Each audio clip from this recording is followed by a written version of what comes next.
tão jovem, teve aqui para falar sobre um projeto autônomo.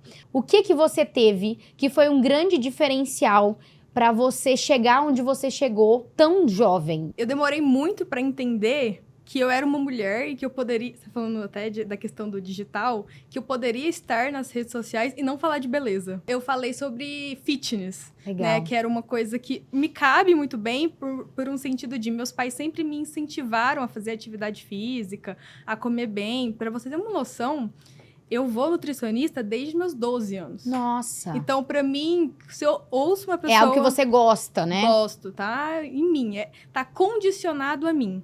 E daí, enquanto eu estava na engenharia, pra ser muito sincera, eu não me encontrava na engenharia, porque eu achava muito engessado. Na parte de produção de conteúdo ou na atividade Não, na como atividade, um todo? Legal. como um todo. E aí foi chegando ao final, eu encontrei um professor, e eu acho que é sempre sobre aquele professor, né? Que me mostrou sobre reabilitação de patrimônio histórico. E foi a primeira vez que eu me vi numa área multidisciplinar. Porque eu acho que isso que sempre me atraiu. Uhum. E eu sempre quis muito mais do que eu tava. Então, talvez a minha curiosidade, a minha busca por... Sabe isso que a gente não sabe descrever o que é, mas não é isso que te cabe nesse momento? Então, foi isso que me levou a Uberlândia, a outra cidade, fazer uma universidade longe dos meus pais, nunca tinha morado sozinha. E daí me deparei com um tema e falei, não, é esse o meu tema. E daí eu comecei a trabalhar, falei, não, vamos trabalhar em alguma coisa aqui. Eu recebi um convite para ser coordenadora de desenvolvimento urbano. E eu não conhecia esse ecossistema, eu conhecia reabilitação de patrimônio histórico. Até então eu queria trabalhar no IFAM. E daí, estando lá, eu conheci essa área de cidades inteligentes. Fui para congressos, que eu sou farofeira de congressos, a gente pode falar assim, qualquer um eu tô indo. E encontrei pessoas fascinantes que trabalham nessa área aqui no Brasil e que estavam em Barcelona. Foi a primeira vez no congresso, esse que é o maior congresso mundial na área de cidades inteligentes, que tinha um stand brasileiro. Até voltando para meu histórico, eu tinha em mim um fogo que eu não sabia denominar. Eu falava, tem alguma coisa, não parece que eu nunca tô satisfeita, eu quero mais, eu sempre quero mais. Aí eu descobri recentemente que isso se chama empreendedorismo. Exato. Só que ninguém me ensinou isso. Depois que pica pela primeira vez, é um horror. Aí eu falo, gente, eu sou empreendedora? Não, peraí, calma. Eu não sabia que eu tinha esse potencial em mim. E hoje, assim, eu sinto falta de pessoas mais novas no ambiente que eu tô. Sempre que eu entro numa sala de reunião, eu sou sempre a mais nova. 100% das vezes. E isso me deixa um pouco triste, na verdade. Fico, gente, cadê as pessoas? Cadê a oxigenação desse ambiente? Sim. E não adianta eu querer ter a maturidade e a vivência profissional de um advogado de 80 anos. E muitas vezes a pessoa, ela quer parecer ser mais madura do que o colega que é mais maduro que ela. E é uma questão cronológica. E eu acho que existe uma equação. Eu penso assim, é x igual y mais 1. Y é tudo aquilo que você traz na mesa. Só que algumas pessoas, acho que elas nem sabem o que elas trazem à mesa. Então, Y, eu sei exatamente o que eu trago na mesa. E quando eu sento numa mesa, eu vou destacar de uma forma que seja deliberadamente favorável para aquele momento. Assim, a gente falou de propósito, por exemplo. Eu tenho um propósito. Eu sempre quis carregar o Brasil para fora. Só que assim, não é todo dia que eu vou... Nossa, hoje eu sou medalha nacional. Uau! É tipo assim, uma vez a cada 5 anos e olha lá. Então, o que eu vou fazer nesse meio período? É tipo um atleta. Vai ter tarefas durante o dia que eu não vou querer fazer? Vai ter, mas eu vou me esforçar. E, por exemplo, eu tenho uma teoria de segunda-feira. Não sei se eu já falei isso. Não. É assim. Toda segunda-feira, aquele dia que você descansou mais, você bebeu um vinhozinho no final de semana. Com certeza. Você comeu a mais, então tá com um pouco de energia a mais. Então, segunda-feira, você tá com uma disposição diferente. Então, na segunda, você vai fazer tudo aquilo que você não quer fazer. É ficar confortável no incômodo. Talvez isso seja um grande diferencial. O que você acredita que foi um diferencial do seu posicionamento profissional para estar à frente dessas empresas? Eu acho que basicamente são 2 grandes pontos dentro dessa minha trajetória profissional. Eu comecei numa profissão, num cargo que era o office boy, mas eu comecei numa contabilidade. E lá dentro desse escritório eu passei por todas as áreas. E depois de um determinado tempo eu vi que não tinha mais para onde crescer. Foi aí que eu prestei um processo seletivo na época da Avon Cosméticos e eu falei, vou me candidatar. Na época eu falei, isso daí para mim é uma oportunidade que eu não posso deixar passar. Até que no final eu fui uma das 5 pessoas que passaram e eu fui o único que não era de faculdade de ponta. Eu tive uma curiosidade muito grande. Por que que eu passei, sendo que eu não estava nas faculdades top de ponta? E o feedback que eu tive dos gestores que participaram desse processo seletivo foi: você teve atitude. Então, isso para mim foi muito marcante. Se eu pudesse resumir em 2 principais pontos que me fizeram percorrer essa trajetória profissional em grandes multinacionais, atitude e você ser autêntico. Você ficou na Avon muito tempo ainda? Como é que foi essa história na Avon? A Avon, para mim, foi uma escola. Então, eu fiquei 7 anos dentro da Avon. Para mim, foi uma escola. Eu passei por todas as áreas financeiras. E, para mim, eu tinha muito claro, desde meu processo de estágio, onde que eu queria chegar profissionalmente, com quanto tempo e com quantos anos. Chegou um certo momento que você conseguiu ascender dentro da própria Avon. Não, chegou um momento onde começou a crise da Avon. Quando começou esse colapso dentro da Avon, meu supervisor foi muito transparente comigo. Falou: Mário, você está preparado para assumir um cargo de coordenação e supervisão, só que o momento da empresa é esse. A gente não consegue te promover aqui dentro. Ele falou: você pode ir para o mercado e você tem total recomendação minha. Se precisar de alguém recomendando, eu te dou essa recomendação e eu não vou te prender aqui. E em vários episódios eu falo muito sobre: não é todo mundo que tem propósito. E tudo bem encontrar alguém que teve um propósito, uma carreira mega definida. Na minha carreira teve muito disso. E eu tinha colocado que com 30 anos eu ia assumir uma posição executiva. Aconteceu exatamente com 30 anos. Um outro ponto também, eu já tinha feito um planejamento para me aposentar, entre aspas, parar de trabalhar com 35 anos. E foi exatamente por quê? Eu queria estar muito próximo da minha filha. Que eu vi que é uma coisa que eu não tive, mas não porque minha mãe e meu pai não quiseram. Eu via muito sacrifício deles trabalharem o dia inteiro para poder pagar um estudo numa escola particular.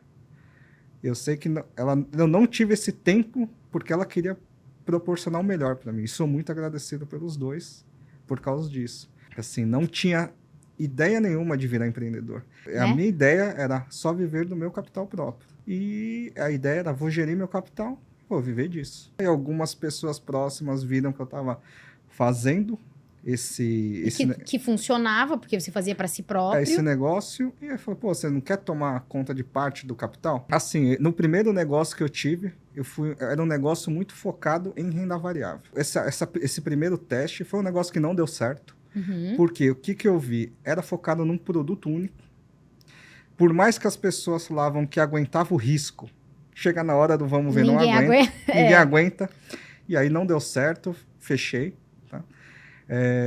Falei: pô, será que eu não consigo empreender? Falei: não é possível, né? Eu falei: pô, se as pessoas, muitos empresários de sucesso hoje, erram 2, 3 vezes para depois dar certo, falei: pô, por que eu não posso fazer isso? Eu não vou desistir disso. E aí eu e o Marcos, a gente tem uma amizade já de 20 anos e a gente conversava muito a respeito disso, né? E o Marcos também estava fazendo isso na pessoa física dele sozinho. Aí até que um dia a gente conversou, falou: Marcos, por que não juntar esforços e montar uma empresa? Fala: mas que empresa montar? Que ramo?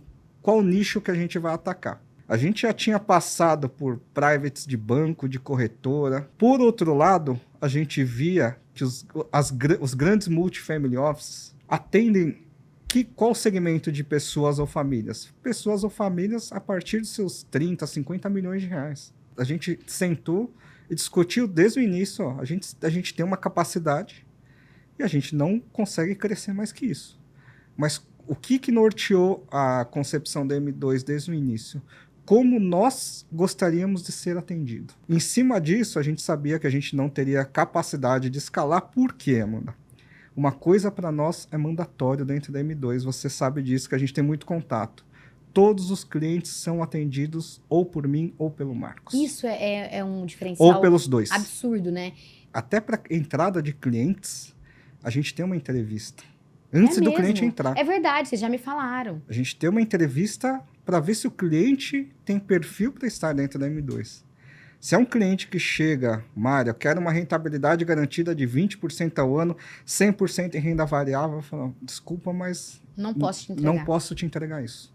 Então, se é um cliente que vem com uma expectativa fora da realidade do que nós acreditamos, é um cliente que a gente não coloca para dentro. Daniel, eu achei muito legal, pra gente começar a falar de posicionamento profissional, que por mais que seja um hobby a sua avaliação, o negócio é tratado de uma maneira muito profissional. O que é muito doido é que é uma mescla, essa parte da, vamos dizer assim, que você viu o site e tudo mais, é uma mescla de uma profissão antiga que eu tive. Eu fui chefe de cozinha, eu sou legal. formado em gastronomia e eu levei essa linha, tipo, por alguns anos. Só que a parte de dados que você falou das casas decimais e tudo mais, é porque hoje eu sou gerente de dados, sou, tipo assim, o cara muito do Excel. E aí, hoje, eu coloco tudo no site e tem as casas decimais justamente porque são vários atributos. Uhum. E aí, por conta disso, pô, não custa nada abrir 2 casas decimais para conseguir ter um parâmetro Não entre custa qual que nada, é. disse a pessoa que trabalha com Excel. A advogada, uma casa decimal, meu Deus, que burocracia. Né, e virou meio que uma marca registrada já. E realmente tem diferença. Como é que funcionou isso, assim? Por que esse negócio começou? O que eu pensei? Como que eu consigo colocar todo mundo no mesmo nicho? Então, tipo, porra, todos os restaurantes, quando a gente olha, é difícil você avaliar um restaurante que é, às vezes, uma proposta mais sofisticada para um restaurante que é mais tradicional, mais raiz, vamos chamar assim. Uhum. Então, eu quebrei em vários atributos. E eu fazia isso só para mim. Literalmente só para mim. E o que eu acho mais legal é como é diferente para as outras pessoas. Recentemente, eu fiz a avaliação dos Parmegianas e todo mundo deu sua nota. E aí, lugares que eu gostei, teve gente que não gostou. Então, você vê que, na realidade, é mais uma questão de ótica, como você olha para cada uma dessas notas. Eu sempre tento frisar também que a minha avaliação dos restaurantes, o ideal é que você vá lá e tire sua conclusão. E, tipo, hoje eu tenho um trabalho CLT, né? Como eu falei, sou gerente de dados, eu cuido ali de um outro tipo de trabalho. E aí é muito legal porque isso me permite não... Eu vou falar me vender, mas assim, como eu avalio o restaurante, eu dou notas por cada atributo e tudo mais... Você perde, né, a neutralidade. É isso. Tipo, como é que eu vou pegar, vamos dizer, sei lá, qualquer restaurante, não importa o valor. O cara me pagou 10 mil reais, 5 mil reais, 1 milhão, não importa. Eu não tenho mais como ser sincero sobre ele. E eu queria ouvir mais sobre essa questão de apresentação. Isso de analisar a apresentação é algo seu ou isso vem da gastronomia? Um pouco dos dois, assim. Tipo, naturalmente, quando a gente tá na gastronomia, a gente aprende muito sobre apresentação, etiqueta, tudo que envolve a arte de servir. E aí, naturalmente, o fato de você saber o que é certo e o que é errado não quer dizer que você não pode questionar essas regras, vamos dizer assim, que existem na gastronomia. E aí, quando a gente fala de posicionamento, assim, profissional, para mim é a mesma coisa, entendeu?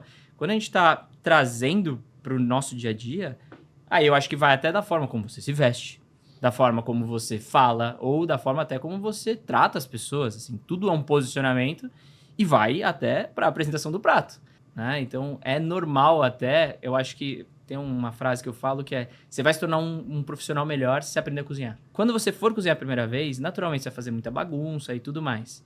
E aí, para você começar a fazer algumas entregas, você vai ter que entender como que você faz para, putz, deixar, a gente chama de mise en place, né? Que é tudo pré-preparado, para você, na hora que seu marido chegar e você quiser fazer esse jantar especial para ele, putz, você conseguir fazer tudo num tempo mais curto. Uhum. A primeira vez vai ser horrível. Como provavelmente o seu primeiro emprego ali, você vai cometer erros de liderança, você vai cometer erros de, sei lá, processos e tudo mais, porque você está como analista e vai crescendo. É a mesma coisa. Quando eu falo proposta de restaurante, é um dos critérios que eu mais gosto, assim, porque para mim é o mais alinhado do que ele se propõe, assim. Eu gosto muito do seu Osvaldo, eu falo muito do seu Osvaldo, porque para mim é um lugar que ele tem tudo de bom e ao mesmo tempo você fala, cara, não pode ser que isso aqui dá certo. Porque ele só serve salada, ele serve os hambúrgueres de modo geral, mas ele não tem batata frita. E o cara faz isso desde 1968, sei lá, é alguma coisa muito antiga, assim. Uhum. E a proposta dele é, eu quero ser bom fazendo o meu hambúrguer, cara. Nesse cenário, o que foi que aconteceu no restaurante muito próximo do pior, que te fez dar notas muito baixas? E não obrigatoriamente essas notas estão ali, mas alguém que você chegou e falou, nossa, mas assim, impossível. Um dos meus restaurantes prediletos, ele tá bem longe de ser a maior nota que eu tenho no ranking. E isso, tipo, é um pouco, né, contraditório. Você olha e fala, cara, como assim? Mas porque ele tem uma relação afetiva comigo gigantesca. E aí, quando eu falo melhor experiência e pior experiência, eu também tento trazer sempre um lado neutro. E num viés jurídico também vai me proteger do tipo assim, cara, é a minha opinião, sabe? O melhor, ele começa antes de você entrar.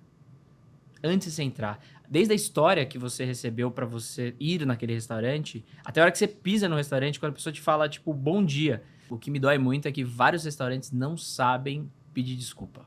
Quando um restaurante erra, eu inclusive vi isso no seu podcast, um papo, que era assim, cara, você errou. Fala que você errou. Tipo, não fica explicando, ah, não, porque o garçom tal coisa, ah, não, porque meu chefe tal coisa. Cara, não. Tipo assim, erramos, tal, tá aqui essa solução, posso trazer outro prato. Cara, se a gente errou, pega, não cobra o prato. Teve uma pedra no meio do risoto. Acontece muito por conta do arroz, às vezes o saco de arroz veio uma pedrinha. Quando eu falei com o garçom, ele pegou e falou, não, realmente, a gente viu lá, pode ter acontecido, desculpa. Na hora de pagar a conta, esse restaurante fez questão de não cobrar.